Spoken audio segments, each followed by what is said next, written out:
Olá, eu sou o professor Igor Barca e hoje eu estou aqui para trazer um desafio, que é o desafio dos 2 vídeos semanais. Eu e mais outras duas professoras, a professora Vivian Müller e a professora Raquel, nós nos comprometemos a publicar 2 vídeos por semana em nossos canais. E para começar, eu decidi falar sobre literatura estrangeira. Então, toda semana eu vou trazer ao menos um livro de literatura estrangeira para que a gente possa analisar e que a gente possa também estudar um pouquinho de um trecho deste livro na língua original. Porque um idioma não é apenas conteúdo, ou seja, não é apenas aquilo que eu quero dizer, não é apenas comunicação, mas é também forma. E é importante que a gente estude essa forma, é importante que a gente conheça os tempos verbais, que a gente conheça os pronomes, que a gente conheça tópicos gramaticais e expressões, né? Aumente o nosso vocabulário para que a gente possa se comunicar melhor. Então, esse é o objetivo desse desafio, falar sobre literatura estrangeira e falar sobre língua estrangeira também, já que o canal se chama Estude Idiomas. Então, todas as obras eu estou lendo no original para trazer esses trechos para vocês. E é bom que eu vou lendo os livros que estão encalhados na minha estante até hoje, né? O primeiro livro que eu vou trazer é o livro do Voltaire. O Voltaire, ele foi um filósofo iluminista do século XVIII, e o iluminismo acreditava muito no pensamento racional. Ele acreditava que esse pensamento deveria substituir o pensamento religioso e a mística que existia na Idade Média, né? Que o homem deveria passar a ser o centro das atenções e se desenvolver a partir da racionalidade e não a partir da religiosidade. Então, Voltaire, ele foi um grande crítico da religião e também da intolerância religiosa, mas ele defendia muito o seu pensamento, né, desde que ele tivesse fundamento de argumentações, né, claro. Ele dizia que podia não concordar com nenhuma palavra, mas iria defender até o fim o seu direito, né, de dizer aquelas palavras.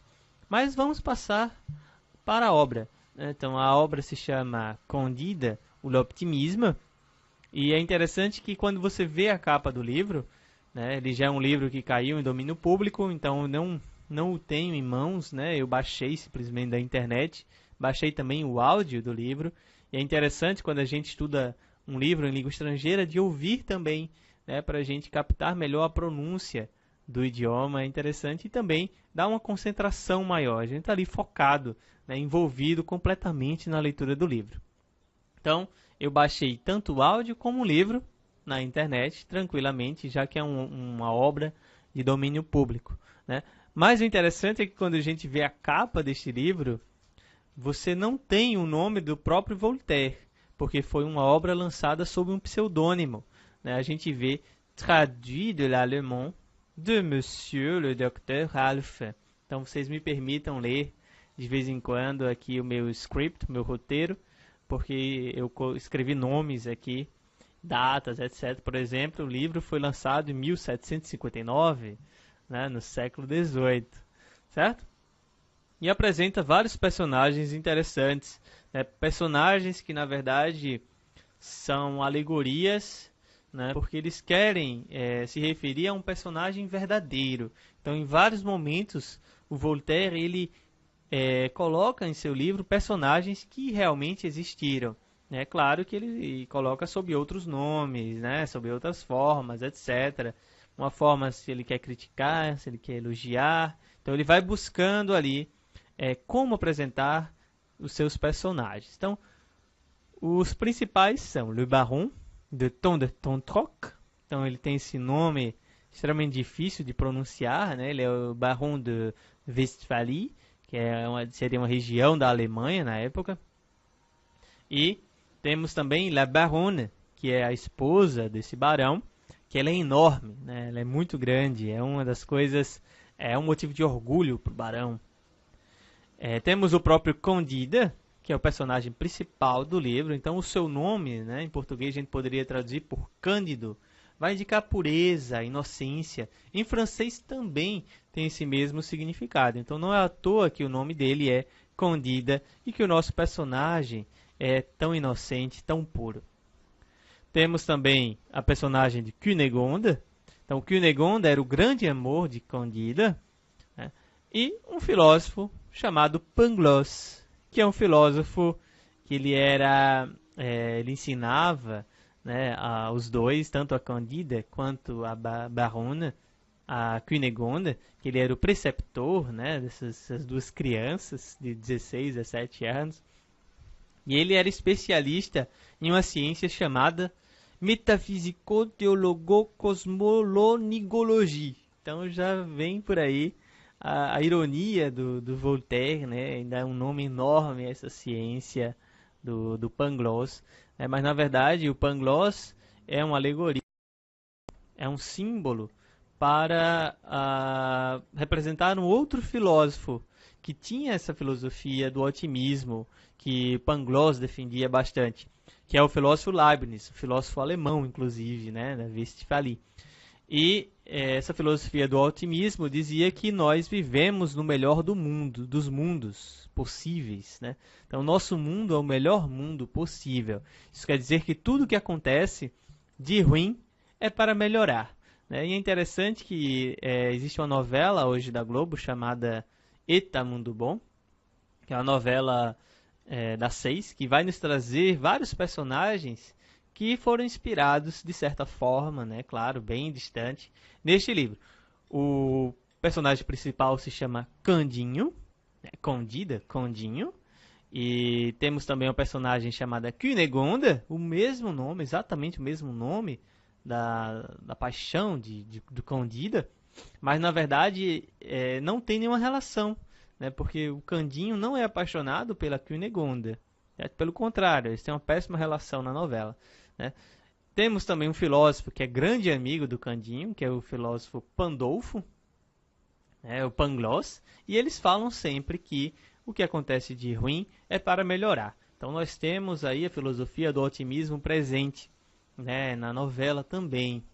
E acontecem coisas ruins para o personagem de Candinho, assim como aconteceram coisas terríveis para o personagem de Candide. Na verdade, a vida do Candide é uma sequência de tragédias, né? Ele está sempre sofrendo. Ele começa bem, começa num castelo, num chateau, mas o barão acaba vendo que ele se apaixonou pela Cunégonde, né? Que eles trocaram alguns beijos, expulsa o Candide do seu castelo.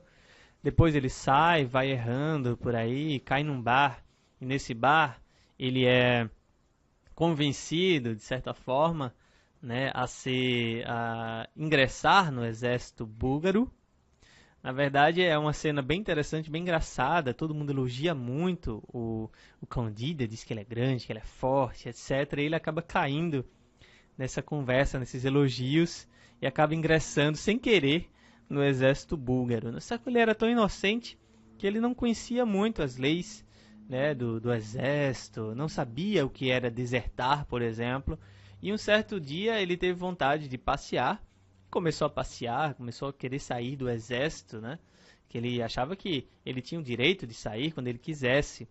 E na verdade a gente sabe que não é bem assim, né? Você abandonar um exército na guerra é deserção, e isso tem penalidades gravíssimas, né, no exército. E ele acaba sofrendo essas penalidades, ele é muito maltratado no exército, mas depois existe alguém que sempre vai existir alguém que tem pena dele, que cuida dele, né, mas que depois o abandona também. Diz, olha, já cuidei de você, agora se vira, né, vai embora. E ele vai embora do exército, mas encontra outra pessoa também, uma ótima pessoa, que vai cuidar dele, um Anabatista.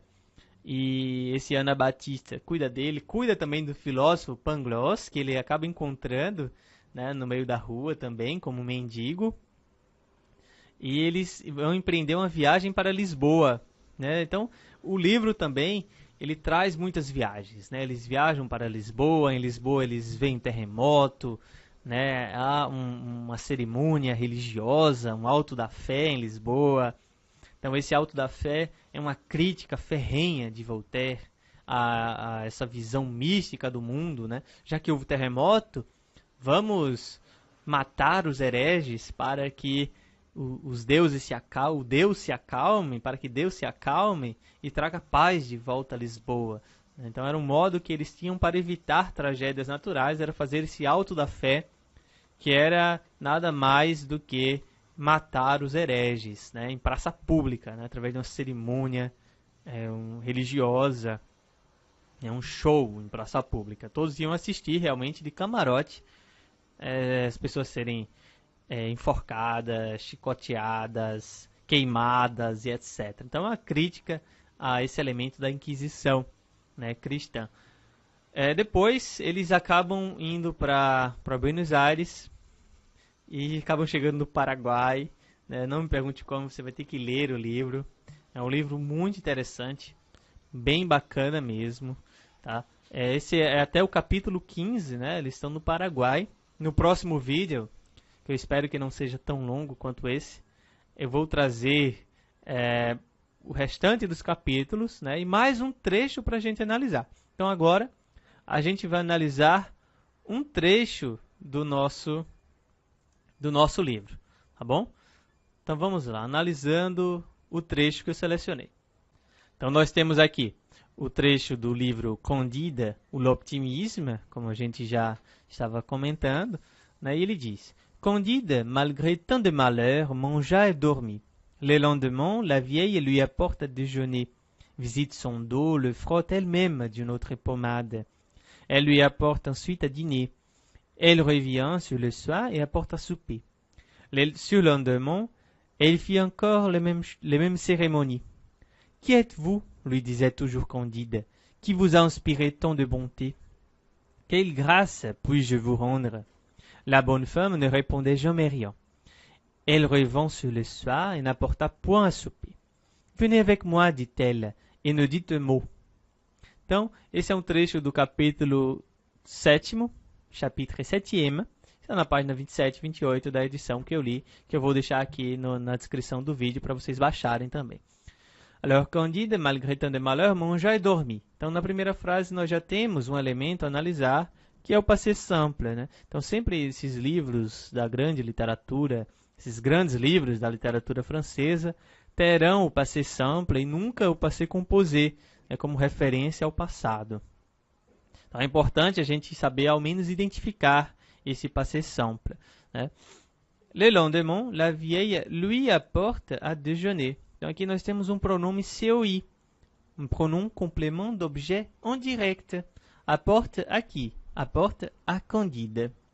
Certo? Ele tanto serve para masculino, quanto também para femininos. Qui êtes-vous? Lui disait toujours Candide. Então, qui êtes-vous? Lui disait, Candide disait à la vieille. Então, sempre aqui, a Candide, masculino, à la vieille, feminino. Então, pouco importa, né, o gênero. Se eu tenho uma terceira pessoa, eu vou colocar o lui. Outro elemento para a gente analisar aqui é a questão do puis-je. Né? Foi uma das questões, pessoal que estuda para diplomacia, que já viu a prova, as duas últimas provas, viu que em uma delas eu tenho essa questão do puis. Né? Então, puis é uma forma do verbo pouvoir na primeira pessoa do singular. Então, puis-je, essa inversão é a mesma coisa de je peux. D'accord? Então, quando eu faço a inversão, eu preciso utilizar a forma puis. Ok? Então, é sim uma forma do verbo pouvoir na primeira pessoa do singular, do presente e do indicativo. Outro elemento super importante para a gente analisar é a questão da negação. Então, nós temos aqui, la bonne femme ne répondait jamais rien. Então, nós temos 3 elementos de negação. Ne jamais rien. Isso é possível porque, na verdade, ele quer dizer que ela nunca respondia nada. Então, ne répondait jamais o quê? Então, rien aqui ele não está bem como elemento de negação, mas sim como objeto da resposta dela, que não respondia nada. Ok? N'apporta point à souper. Mais uma negação importante que estava presente na prova também do ano passado, 2015. N'apporta point é sinônimo de n'apporta pas, sendo que o point ele tem uma carga semântica mais forte, quer dizer, não trouxe nada mesmo para a ceia. Et ne dites mot. Então aqui não diga nenhuma palavra. Et ne dites mot. Então a negação aqui já com a palavra mot, é algo novo, talvez, para muitos de vocês, certo? Então é isso, espero que tenha gostado da aula de hoje. E na próxima aula estudaremos mais um livro de literatura estrangeira. Um abraço e até a próxima!